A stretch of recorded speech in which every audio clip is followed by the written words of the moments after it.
What's up, y'all, and welcome back to my channel. So this is video 3 of my how to start a business with a $500 budget. So in this video, I'm going to teach you basically how to insert products on your website, how to put your Facebook pixel in your website, just the shipping stuff, the legal stuff, and things like that. So let's go ahead and jump right into the video. Okay, so starting off with the Facebook pixel. Facebook pixel is the most important thing for my Shopify website aside from the marketing aspect. The Facebook pixel in Shopify basically allows me to get the backend analytics on my website. On video 1, I went more in depth on the Facebook pixel, but basically a Facebook pixel tracks every single thing on your website, from people who visited your website, which pages they were on the longest, which items were clicked the most, which carts got abandoned, email capture, and all of those things. To actually plug your Facebook pixel into your website, you're gonna go to preferences, and then you're gonna scroll down and it's gonna say Facebook pixel, and then you're gonna take the Facebook pixel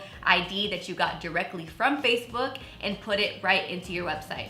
So once again, if you guys didn't watch video 1, super quick, super easy to get a Facebook pixel. You go to Facebook, go to your business manager, click the 3 little lines, then go to Facebook pixel. It's gonna give you the steps on how to get one, and then you're gonna just plug that right into what I just showed you. So the next thing is to add the products that I got on Shopify. So I already went into the store, I got my products, I got permission that I was able to use the photos from the manufacturer. Now it's time to put them on Shopify. So the first thing that I'm gonna do is actually click on products and add a product to the page.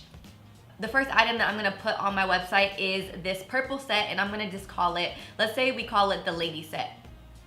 And then from there, I'm gonna go to my email because he sent me all of the pictures of all of the products and all of the specs of the products. So I'm gonna save and download each and every picture that I like so I can put it onto my website. And then from there, I'm gonna copy and paste all the specs into the description box because these things are important. Certain people are allergic to certain fabrics or don't like the way certain fabrics feel on their skin. So the way I see it as a consumer, the more information on a website, the more that I trust it, the more integrity that it has, and the more that I think that the product and the quality of the products are gonna be good. My personal opinion, that's just the way I shop. So next, I'm gonna go ahead and just put in the price. This obviously just depends on what you want to price your items at. Whenever I price my items, I always like to consider overhead costs, which is basically the subscription for the website, what I ship the items in. So if you're getting tissue paper, or you're getting cute bags, or you have any branding, marketing, any labels, or anything like that, you want to go ahead and divvy up those up and then basically put that into the price of your product. I will go ahead and in video 4 or 5, I basically go through all of the branding and marketing things that I like to put into my products. General rule of thumb for me is I like to add anywhere from like $2 to $4 worth of marketing costs for each product.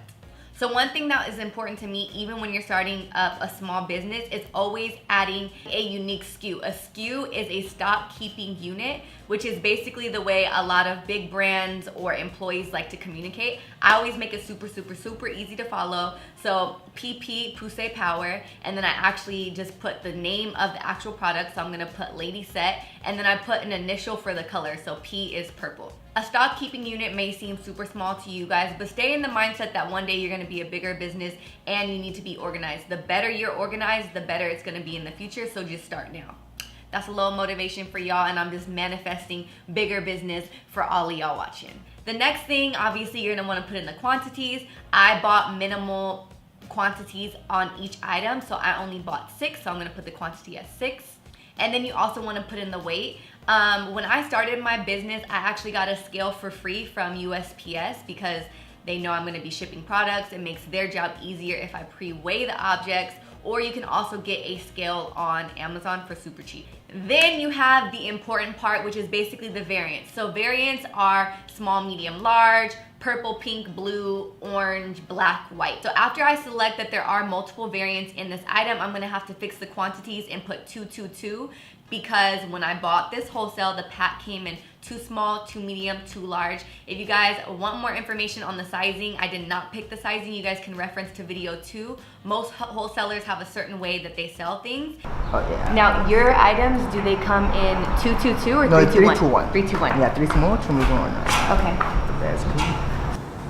And your sizes, once again, they come in 2 smalls, 2 mediums, and 2 larges. Okay. and I basically went down through the whole breakdown on shopping in wholesale stores in 2 videos that I will link down below and put in this video somewhere. So after I adjust the quantities, I personally always like to adjust my SKUs. Instead of putting 1, 2, 3 or ABC, which is what Shopify usually does, I like to put S for small, M for medium, and L for large. That's just something that I like to do, but to each its own. Another thing that's gonna help you in the long run with the objective that this business is gonna go from just having 5 products to 200 products to 20 products, whatever you see fit. So for me, always putting more information as I can is always best in my book. So say for example, somebody comes and they search on your site that they want a purple pearl set. They don't know the name of the set. Say you have 200 products, they're not gonna scroll through. They might put in the search bar purple pearl. So basically everything on the side here breaks it down to, I'm gonna put this as a set. I'm gonna go ahead and then tag just different things that I think people might search for. Once again, as a small business, you might not need it, but for seeing the future, you just wanna get in the habit of thinking big and thinking more products and more organization and a bigger team, an easy way to communicate. So I always like to add as many tags as I see fit for each individual item. This is really beneficial because say you get a random person that sees your outfit tagged from Instagram from like 2 months ago, and your website now has 200 items and they don't know the name of the item, they can literally put purple pearl and this product would probably come up. So this is a little tip for people who don't got that coin to buy a whole bunch of inventory, and you're also testing out your audience and seeing what they like. So 2 tips in 1 is buy 1 product that you actually like for yourself or that you like for your audience, and then don't buy the second item, but you can still put it on your website and you could put it as a pre-order. And another tip is separating the 2 so you have 2 separate products so your product page fills out and you have more products to choose from rather than 1 product in 3 different variants. So reason number 1 why I like to do this is, 1, I don't know what colors you guys like. I don't have the budget to just buy whatever. I'm gonna go ahead and test out the product first. Go ahead in the description box and put this is a pre-order, and then make sure the pre-order is like a week and a half to 2 weeks out. Always stay in contact with the vendor to make sure that they have this item in stock. And you also wanna make sure that it's able to ship quickly so that when you see that a few people are ordering the item, and then get it shipped away to your customers ASAP. Another reason why I don't wanna put 1 product under multiple variants is because I don't have that many products on my page. So if I wanna fill my page out, instead of putting everything in 1 product, I'm gonna go ahead and separate the 2 so it just looks like I have a little bit more going on. And this is a little tip that I had for myself when I first started out. And on the bright side, if nobody really even likes that product, then you have nothing to lose. You're not stuck with the inventory, and you can just simply take it off of your page. This is also really good in the testing period so that you can kind of see which items your demographic gravitates to and just get a better feel of your audience. I'm gonna go ahead and show you guys another example of 1 item in 1 product so that you guys can see what I'm talking about, and if you wanna go that route, you know exactly how to do it. So this sweater I purchased in the color purple, but it also comes in the color orange, and it's in stock. It's in LA. I can drive to pick it up if people are ordering it, and I'm gonna also put this as a pre-order. But instead of putting it in 2 separate products, I'm gonna put it all in 1. So in the description box, I'm gonna put that the orange color is on pre-order and it'll ship in about 2 weeks. And I'm also gonna provide additional information to my customers that if they do purchase multiple items on the website and one of them is pre-order, there is a chance that they might get multiple packages. You just wanna be proactive so that you're not getting a whole bunch of emails talking about, I only got the 1 item, I didn't get the 2. So after you go ahead and add the pictures, add the description, and put all of the information in, now it's time to adjust the variants. So after I fix all of the SKUs and fix all the variants to the right numbers and sizes, then I'm gonna go ahead and click the picture box, and I'm gonna put the corresponding picture with the corresponding color in the back end. This basically helps so when people are on your website and they're clicking orange or purple, they can actually see exactly what color and what it looks like on the model. This becomes super helpful when you start getting into products that say like beige and ivory, when beige and ivory to a lot of people can mean the same color, But when you click it and you see that the beige is a little bit different than the ivory on your customer or on the model, so it's just a better way to communicate and be straightforward with your customer. So the next thing that we want to set up is setting up payment, which is the way that we're going to get our coin. So you're going to go into settings, and then from settings you're going to hit payment providers, and then from there you're going to go ahead and click to add your information. So you're going to add all of your information here. It's going to ask for your EIN number, which is your employer identification number. I like to think of this as a social security number for your business and basically separates you from your actual entity. I'm not sure if that's true, but that's just what I like to think, okay? Don't take my logic as legal advice. Consult a lawyer, please. Then after you put all of your address and information in, it's gonna ask you for a brief description of what you're selling.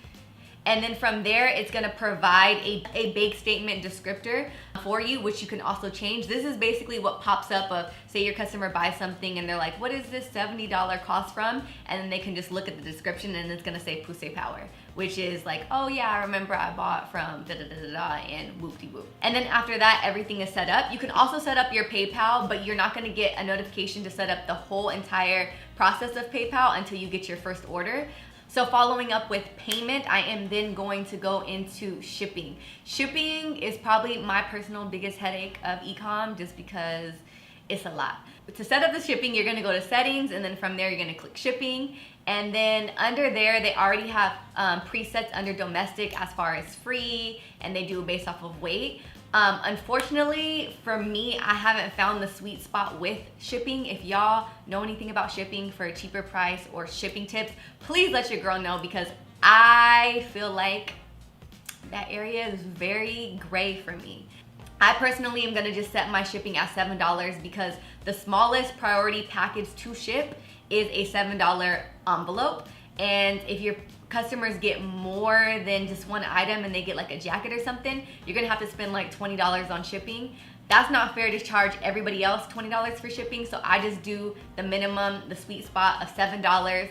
And for those bulkier items, what I like to do personally is just add the shipping cost to the overall product, so that you're not adjusting the shipping for everyone, you're just adjusting that shipping for that product for the people who are buying that specific product.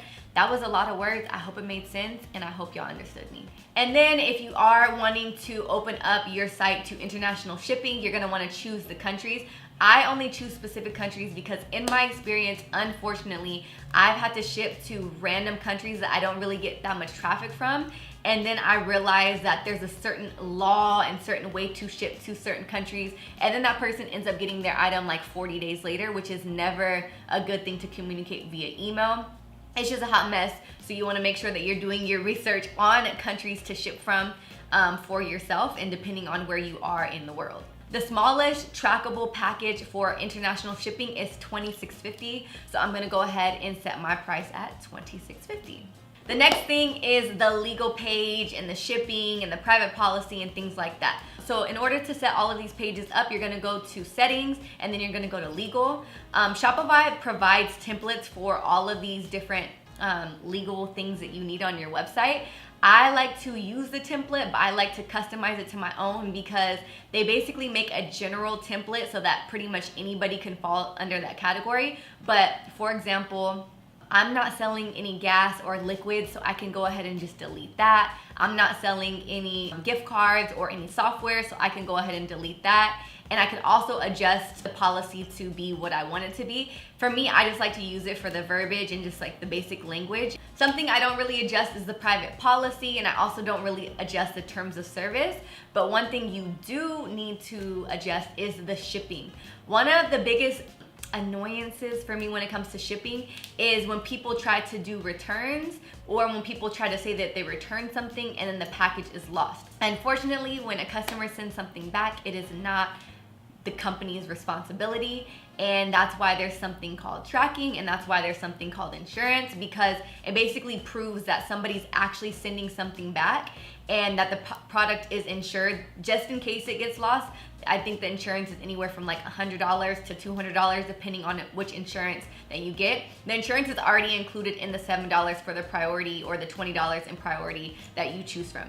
So that is it for the basics of Shopify. In the next video, I will go ahead and show you guys how I customize my website and how I put different graphics in the website and where I get the graphics from. I hope you guys enjoyed this video, and if you guys are liking this series, please give your girl a thumbs up and don't forget to subscribe for more videos. And thank you guys so much for watching. I will see you in the next upload. Bisous!